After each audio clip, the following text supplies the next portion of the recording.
Hello viewers, welcome to my YouTube channel. आज हम बात करेंगे सिविल इंजीनियरिंग के इम्पोर्टेंट कोड IS 456 2000 के बारे में। तो चलिए शुरू करते हैं। सबसे पहले जब आप IS 456 2000 के कोड को अगर आप देखेंगे तो जो उसमें जो मेंशन किया गया है, ये जो आपको ये यहाँ जो फोटो में यहाँ हमने अटैच किया है, बेसिकली जब आप इस IS कोड को ओपन करेंगे तो सबसे पहले तो आपको ये देखने को मिलेगा। देखें यहाँ पर आप ये क्लियरली इसमें लिखा गया है कि IS 456 2000 जो है वो प्लेन एंड रेनफोर्स कंक्रीट के लिए है, स्टैंडर्ड बनाया गया है।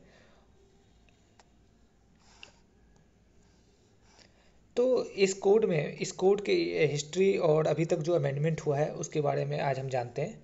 सबसे पहले तो अभी तक जो देखा जाए तो अभी तक टोटल 4 बार ये रिवाइज हो चुका है ये कोड, जिसमें कि बहुत सारे कुछ अमेंडमेंट, बहुत कुछ नया ऐड किया गया है।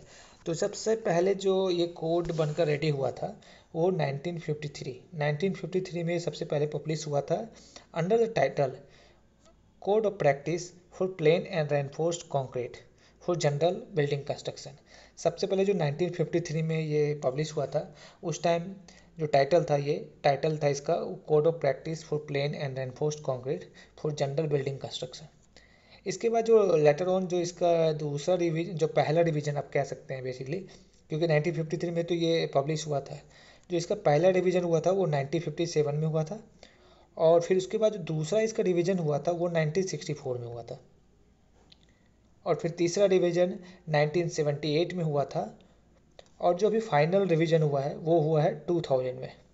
2000 में इसका जो फोर्थ रिवीजन हुआ है। इसलिए जो अभी आप देखेंगे कोड के साथ IS 456 2000, बेसिकली IS 456 जो है, IS 456, IS का मतलब हो गया इंडियन स्टैंडर्ड, 456 जो है वो कोड का नेम आप कह सकते हैं। और 2000 बेसिकली है जो फाइनल, जो लास्ट ईयर, जो लेटेस्ट जो उसका रिवीजन हुआ है वो किस ईयर में हुआ है, इसके बारे में ये बताता है। तो यहाँ आप समझ सकते हैं कि IS 456 2000 का क्या मतलब है। ठीक है, चलिए इस कोड में हम लोग क्या क्या देखेंगे और क्या क्या सीखने वाले हैं उसके बारे में समझते हैं। तो इस कोड में बेसिकली जो जिस चैप्टर के बारे में, जिस चीज़ों के बारे में डिस्कस किया गया है वो है material, workmanship, inspection and testing. इसके बारे में डिस्कस किया गया है। General design consideration, general design consideration, special design requirements for structural member and systems.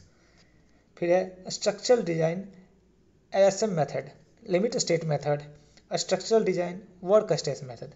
और याद रखिएगा ये बेसिकली PCC और आपका RCC के लिए ही एप्लीकेबल है।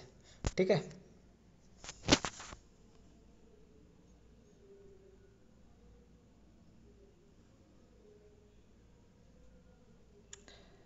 तो चलिए आशा करता हूँ ये वीडियो आपको पसंद आया होगा। तो इसे लाइक, शेयर और सब्सक्राइब जरूर करें। Thank you.